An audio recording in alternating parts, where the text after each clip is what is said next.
What if the biggest thing slowing down AI adoption inside your business is not the technology at all, but the way you're being charged for it? Well, on today's episode, I want to talk about a topic that doesn't always get the spotlight it deserves: pricing. Because, hey, let's be honest, it's hard to get excited about licensing models and procurement conversations. Nobody ever leaned over at a dinner party and quietly whispered in your ear, "Tell me about user pricing." But when those pricing models quietly punish success, that is a moment that things get quite interesting, not to mention expensive. And my guest today, he's the CEO and co-founder of EvoluteIQ. And he's going to be joining me today to unpack why so many enterprise AI and automation projects all look promising in a pilot and then suddenly become far less attractive the moment someone tries to scale them across a business. And we'll also get into why the old per bot and per user model and price per seats can create a strange situation where the better your automation works, the more painful the bill becomes. That's a tough way to win at anything.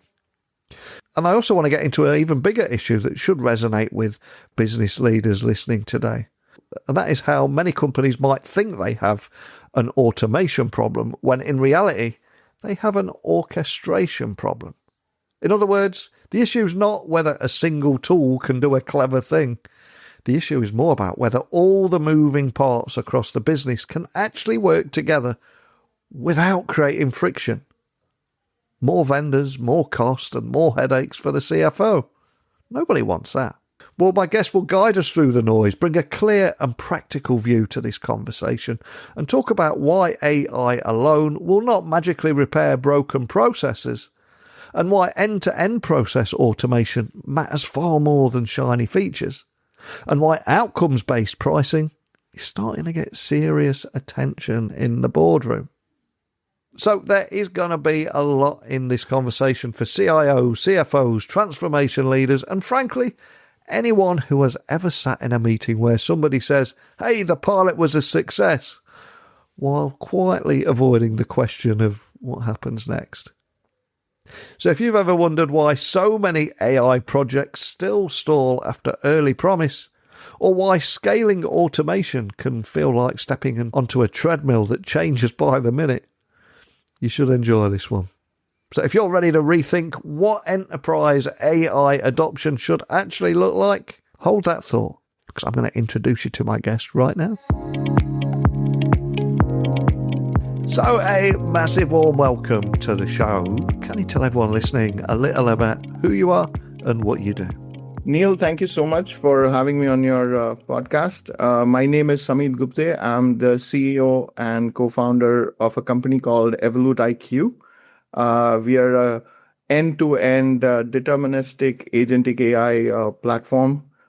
We've been around since 2019. But, this is life's work for me and my founding partners. We've been working on this for a very, very long time. EvoluteIQ is headquartered out of Stockholm in Sweden.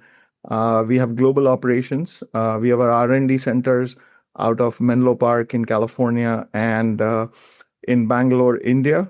And then we have offices in, obviously, Stockholm, in London, as well as in New York City.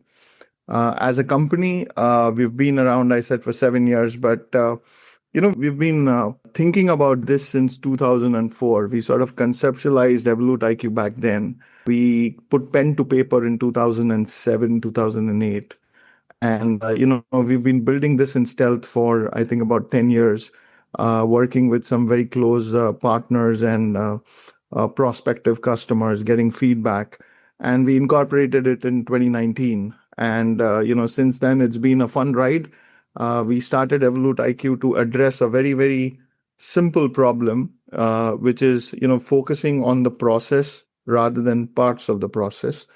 And, so we've been around, as I said, for now 7 years since we started. We've been growing 100+% on our subscription and licensing revenue since we started. 120% net retention run rate for our customers across the world. Our customer base is predominantly Fortune 500 customers. And the most important thing is, we've been EBITDA positive since our second year of operations. So a very disciplined way of growing the company. We have a very, very unique position and a platform that we have built, which is recognized by pretty much all the tier one analysts globally. So we have made it to the leadership quadrants. We have made it to the fast growing quadrants, and we feel very privileged, to have earned that position as a company. In terms of the problem and what we solve, and what EvoluteIQ is all about. See, we built the company to solve one very simple problem, which is the process. If you look at any organization in the world, the reason they actually deliver consistent outcomes is because they have good or consistent processes. And for any organization to become more efficient and productive, you need to automate these processes. And so when we started EvoluteIQ, or we conceptualized EvoluteIQ rather, what we wanted to do was we wanted to build a technology that can essentially think for itself, learn by itself, solve and make decisions, and do everything that is needed between an input and an output that every process needs to have. And so essentially minimize the need for a human intervention, but have the intelligence built in where you could extract the data, you could have workflow, you could have event flow, you would have task management. So whatever that is needed in any kind of a process to get automated, that's what we built. So, we hear all these words of agentic and intelligence and cognitive and artificial intelligence. I think for us, all those were, table stakes, because when you say that I'm going to solve the problem of the process and I'm going to do everything that is needed to ensure that the process is automated, then that sort of becomes the basic fundamental of the technology. And that's what we bring to the table as EIQ. I love the journey that you've been on and that mission that you set out upon long before everyone was talking around AI and agentic AI. And you've arrived now at the perfect moment, and you've set off my radar as well. And I was reading how you argued that the traditional per bot and per user pricing models that we've seen back in the day are actually one of the things that's holding AI adoption back. And adoption is one of the most important aspects of the success of any technology. So can you tell me a little bit more about where that model breaks down, especially in real enterprise environments that you're seeing out there? I think, it comes down to solving the problem rather than parts of the problem, right? Yeah. And what I mean by that is, if you look at it, if you take a simple KYC process in a bank, right? There are multiple things that need to happen for that entire process to be automated. I mean, when you give the documents, you need to extract the data because, there are multiple approvals involved. There needs to be a workflow. The data that has been extracted needs to repeatedly be put into a database. You need, certain approvals trigger certain events. So you need to have an event flow. While all this is flowing, you need to run some analysis to see what kind of people are doing the KYC. People need to have reporting dashboards to see, hey, where is this process? What's really happening at this point in time. So what I just rattled out is 6, 7, 8 different technologies that need to happen. And what was happening in the past was a lot of great organizations were solving one part of it. There have been fantastic organizations that have just built data extraction as a tool, and they charge, per document, or they charge per seat license, right? There have been great organizations that have built RPA tools, which essentially are just taking this extracted data and doing a simple repetitive task of putting it into a database, appending it, updating it, whatever it is that is there that they need to do. And that is, you price it on per bot. So similarly, you have a workflow tool, which is again, hey, how many people are using this? And so they are per user or per seat again. So multiple different technologies, multiple different licensing models, but all of this needs to come together for the end customer so that they can say, hey, listen, I have put these 5, 6 different disparate technologies together, and now I have automated this process. And so now let me, see how this process or how the costing of this process works. And so then they start identifying, what is the spend that they have on each of these different technologies. It's a very complicated and a very subjective model, right? Because you're using 5, 6 disparate technologies. All of them have, somebody does a per bot, somebody does a per license, sorry, per seat. It's very complicated. But the most important thing where this whole thing fails is the fact that when you have a per bot and a per user pricing, it works very well when you're addressing one process or maybe two processes. The minute you expand and want to do this across the organization where you have thousands of processes, or you want to take it enterprise wide, the whole per bot or the per seat or per user license model completely breaks down, because the whole ROI for that business case becomes prohibitively expensive, even if you're signing up with 5, 6 different vendors on their different licenses and enterprise licenses and all of that. And I think what therefore happens is you get these pockets of efficiencies. So people look at, certain processes where, they can buy these 4 or 5 different technologies, make it work, and the ROI can be defined. And so, while the model works, it cannot be expanded across the organization. And that's where, the adoption gets stalled.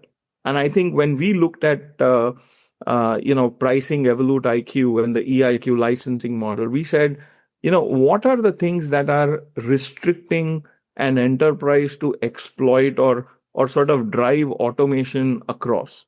And one of the things was, hey, this licensing model, because all of a sudden, you have the CFO getting, because people, once they like a technology, they start using it, they go ahead and do that. And all of a sudden you may, have an unpredictable invoice come up and, demand because your user went up or your number of bots went up, or, those kind of things happen. And so the promised ROI sometimes gets reduced. Sometimes there is no ROI at all. So there's a lot of those things happening. And so adoption is very truncated. And when we put EvoluteIQ, when we looked at the pricing for EvoluteIQ, we said we want to make it as simple, as predictable, as transparent as we can, so that when people are using the system, they know that, okay, what? These are the 4 modules, or these are the 4 engines that I'm using. This is what I'm using for this particular process, and it's going to cost me X. And irrespective of whether 5 people use it, 50 people use it, or 500 people use it, my cost is going to remain constant as long as it is, this particular process and this particular instance.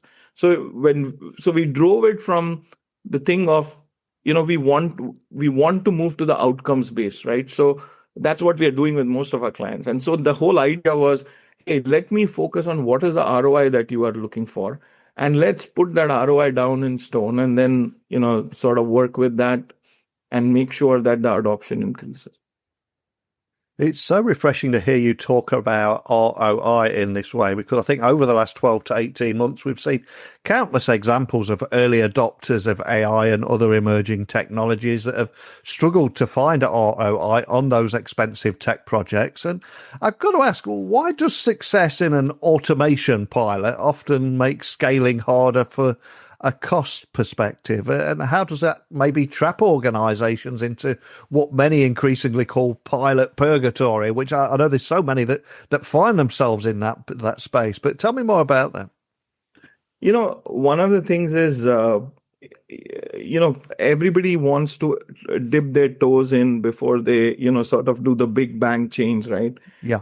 And one of the things that we've seen is to demonstrate an ROI using any automation tool or multiple automation tools in most cases, what ends up happening is you are looking at 4 or 5 different tech, you bring it together, and you have identified a low-hanging use case because you want to show success.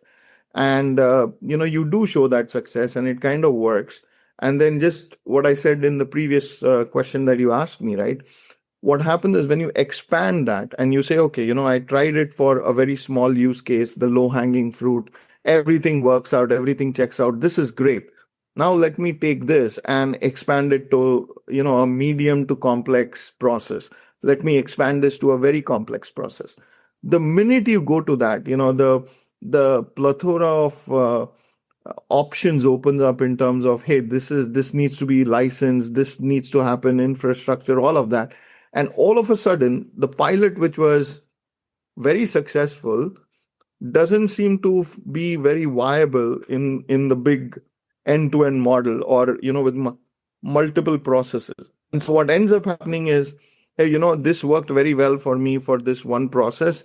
Let me just expand it a little bit, and I'm making good amount of productivity. I'm saving some money. I'm getting some efficiency. I'll just find low-hanging fruits like these and keep doing it. So what happens is, you may have 10, 20 processes, more of pilots with a little bit extension post the pilot, but they never really go full-fledged enterprise-wide. I mean, very few customers do that, but I think most customers end up with this whole vicious cycle of one pilot, then extend it a little bit, and then keep finding similar kind of processes where they can show success and then stick to that, rather than really genuinely transform, where you can get bigger impact, bigger efficiencies and productivity. And at EvoluteIQ, you take a more outcomes-based approach with unlimited users and unlimited bots. And that alone feels incredibly refreshing, and I would imagine fundamentally changes the way that enterprises think about ROI. Is that what you're seeing and hearing there? Yeah, Neil, when we started EvoluteIQ, one of the things I wanted to be very, very conscious of was, why would somebody buy from EvoluteIQ, right? I mean, we are a startup, or we were a startup. People don't know us. Why would a customer want to buy? And we said, we will only sell to Fortune 500 customers. And the reason was, hey, if you're selling to Fortune 500 customers, they have all the reasons why not to buy from you, right? I mean, they pretty much have access to every technology out there. They bought things. They understand. They're fairly mature. They have mature procurement processes. They have all sorts of territorial and people issues where, they have contracts and stuff. So there's all the reasons why they don't need to buy. And so when we said, hey, we need not only have to build a technology which is superior, we need to focus on adoption and distribution. Now, how do we do that, right? Why would somebody buy this? And we said, one of the things that demonstrates our faith in our technology is when we are willing to share the risk with the customer, right? When a customer says, listen, if I am to implement a platform like EIQ, I'm going to improve my EBITDA by 2%, or I'm going to save 22 hours, or I'm going to save these 46 steps in this process, right? And these 46 steps will amount to savings of 4 hours. Saving of 4 hours will amount to X number of dollars, right? And we said, okay, you know what? We will share the risk with you because we believe in the platform. And more importantly, we want you to know that we believe in your ROI that you have made. And we want to either succeed with you and, fail with you, hopefully not, but succeed with you. And I think that philosophy and thinking sort of drove that we will, make it outcome based, where it gives, where the ROI is defined upfront, it is contracted upfront, and then, we are focused and we are paid on delivery. So I think that's sort of what we wanted to do. The other aspect of it is when you are selling to Fortune 500 customers, especially most of them are public listed, you want the CFO and the business to have, fixed cost or visibility into what is the forecast of the cost, what is coming. Nobody likes surprises, good or bad. And I think an outcome-based thing is completely aligned to, hey, if we spend X, we are going to save this much, and hence it self-funds this, or this is what happens. And if you're sharing that risk, you're demonstrating that, we will do it together. So I think that's sort of how we focused on the outcomes-based model. That's how we have licensed the product. That is what we are taking to market. And you mentioned the CFO there, and again, I'm curious. You've mentioned a few reasons there, but any other from a CFO's perspective that makes outcomes-based pricing easier for them to approve compared to those traditional licensing models? Anything else stand out there that makes that process easier? I think, a CFO is a very, very important, uh, what can I say, profile of buyer that we have, right?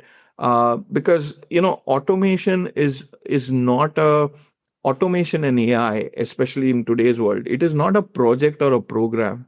It is the way business will be conducted by companies and organizations. And I think that has been accepted, and that is something every organization understands today, which makes the role of the CFO, the role of the chief risk officer and CIO very, very important, along with the other business users and the business owner and the CEO and everybody.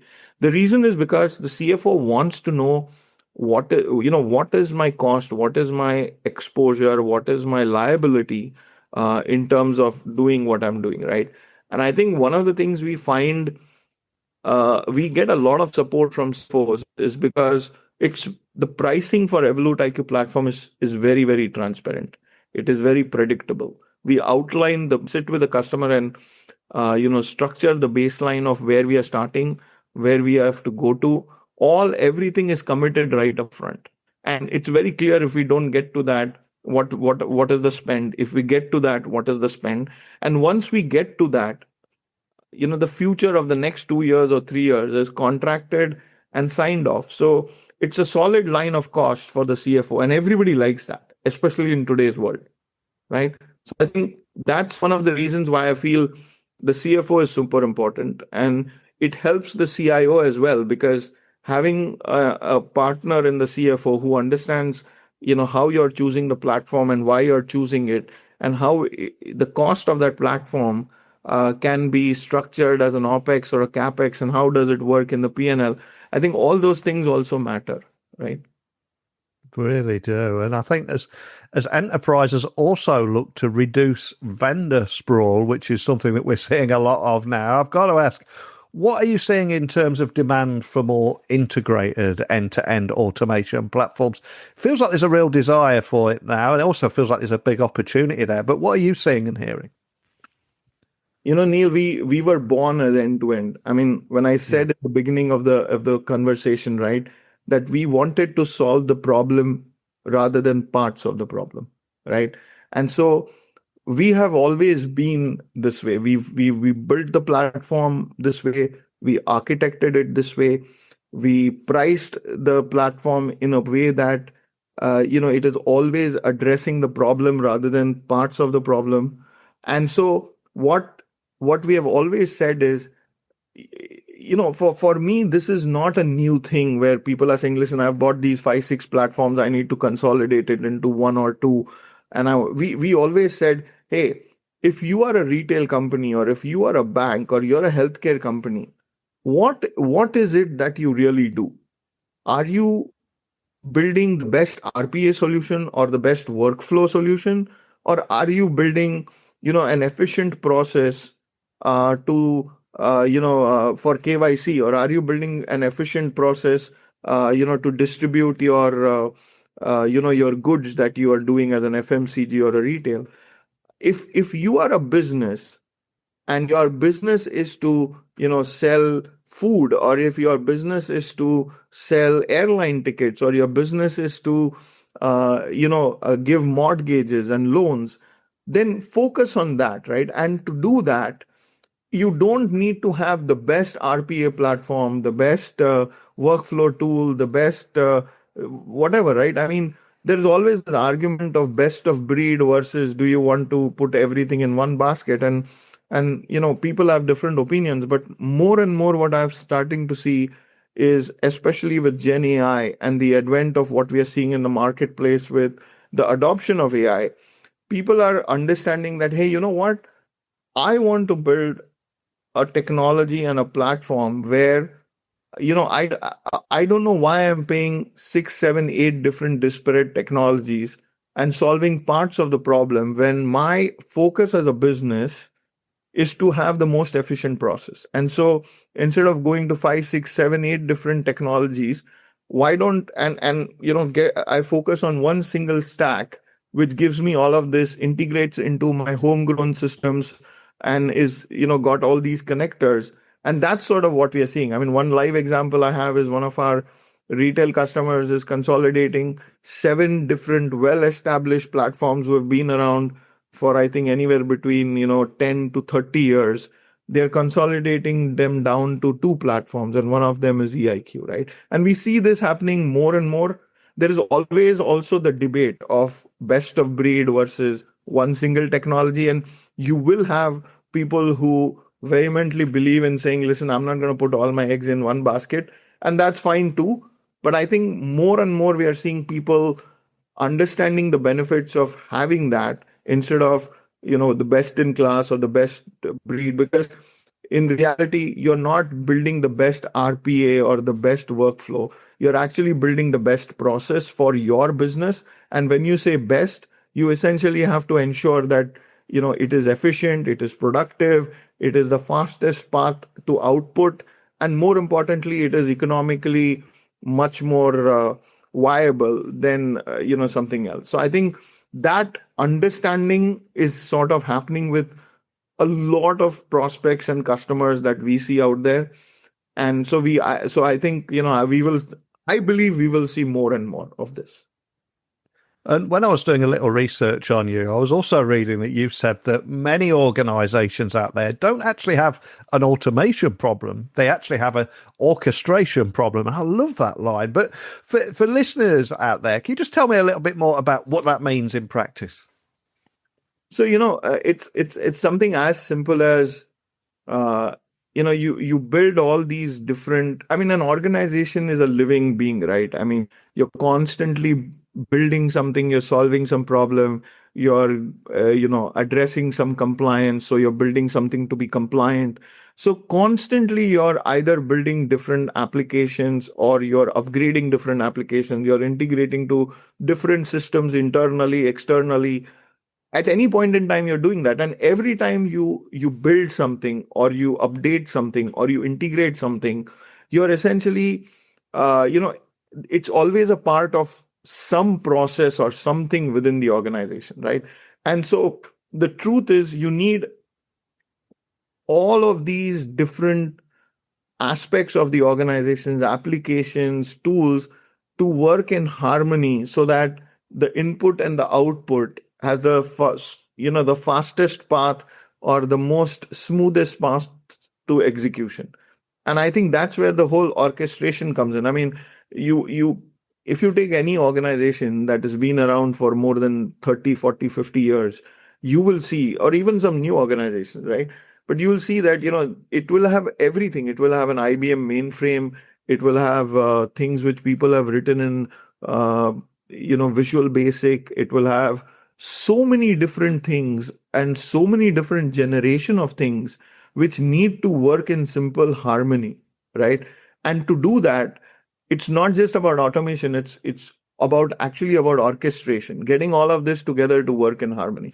I mean, my simple example to this is, if you have an orchestra, you can have an electric guitar and you can have a instrument like a sitar, which is 1,000 years old, right? And for all of that to produce good music, you need to have an orchestrator who's sort of doing it and a conductor who's sort of managing it at the same time, right? And I think that's what most organizations miss and have realized, and now putting that together. Love that. Such a great example. And I think anyone scrolling down their news feeds over the last few years will have noticed there's a lot of hype that surrounds AI in general. But you've suggested the real opportunity lies in the end-to-end process automation. So where are businesses getting this wrong today? Are they getting distracted by the shiny AI and shiny agentic AI tools, or is it something else? What are they getting wrong? No, I don't think anybody is getting anything wrong, Neil. I think we are going through a process of evolution, right? I think, it's also a case of, what can I say? It's also a case of what is available. I mean, 30 years ago, certain kind of technology and tools were not available. And so we would only solve one type of a problem. As I said, organizations are living beings. I mean, things are happening all the time. And if you are an organization that has been around for a long time, you're always trying to solve a problem and doing it. So as the technology evolves, you are also trying to adopt. And the truth of the matter is any new technology will become a legacy at some point in time, right? That's just how it works. And so I don't think organizations are getting anything wrong. It's just that people never thought about doing end-to-end automation.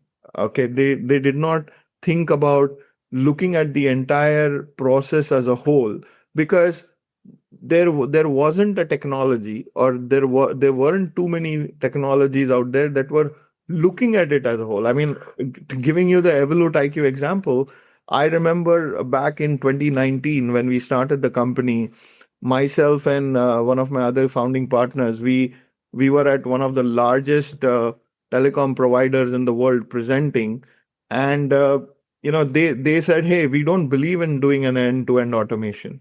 We will do that in 2030.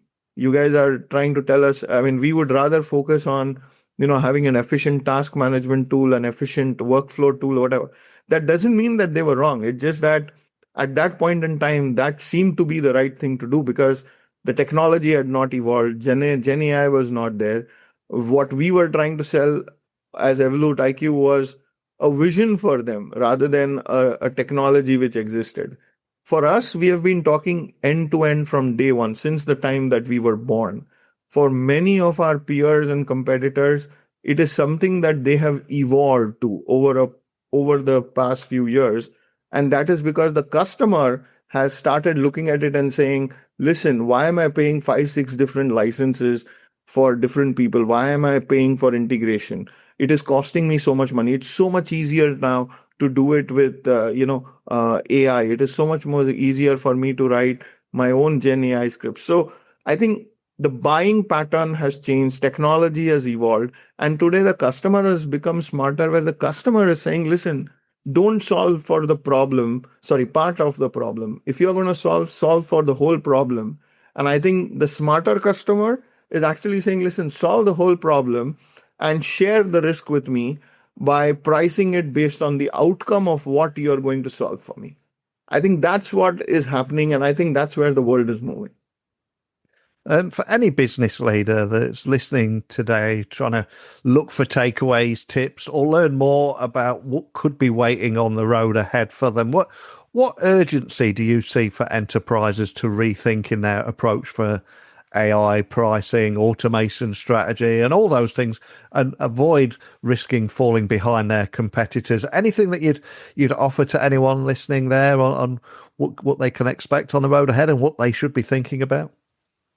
I think the first thing I would tell anybody listening to this podcast or any of my customers, and I say this is, just take a pause and genuinely think about, what do you want AI to do for your business? I mean, it's extremely important to understand that this is the way you will be conducting your business moving forward. How can it help you, right? It's like that. I mean, I think the very important piece is first the executive team and the board sort of understanding that this is what we want to do, and then spending a significant amount of time coaching the employees and the stakeholders to understand what AI can do for them, right? Getting them to understand how it is going to impact the processes and what they can look forward to or why they need it, and getting them to buy into it, right? I think that is very, very important before anybody even starts looking for a technology or a tool. I think understanding what this is going to do. Then the next thing is all about, hey, okay, so this is what we want to do. What is the governance that we need? What is the operating model that we want to use for implementing this? And how will this change our life? And I think start from there and then go into identifying what kind of a tool do you need, how is it going to automate, train your teams, and do that. I think there is just way too much noise right now in the marketplace. We see a new AI company popping up every day, with so many changes happening. There's just so much noise that, my thing would be take a step back, first understand and identify your own needs. Once you have done that, then embark on the journey of what is the best tool for me, or what is the best technology for myself. What am I looking for? How does it work? How will I train my people? How will I scale with my people? I think that's the one thing I would say. I mean, this change. This is not a change. This is, I would say, the new way of life, right? I mean, it's just going. It's here. It's happening, and it will be here forever. So it is very important to be true to your business, and then get a tool that adopts to your business, rather than going the other way and trying to get your business to adopt to some tool and then getting confused about what's going on. And I think that is a powerful moment to end on. But before I let you go, for anyone listening wanting to carry on this conversation with you or your team, or just find out more information about all the work that you're doing there, where would you like me to point everyone listening? So, Neil, the simplest place is, EvoluteIQ.com, our website.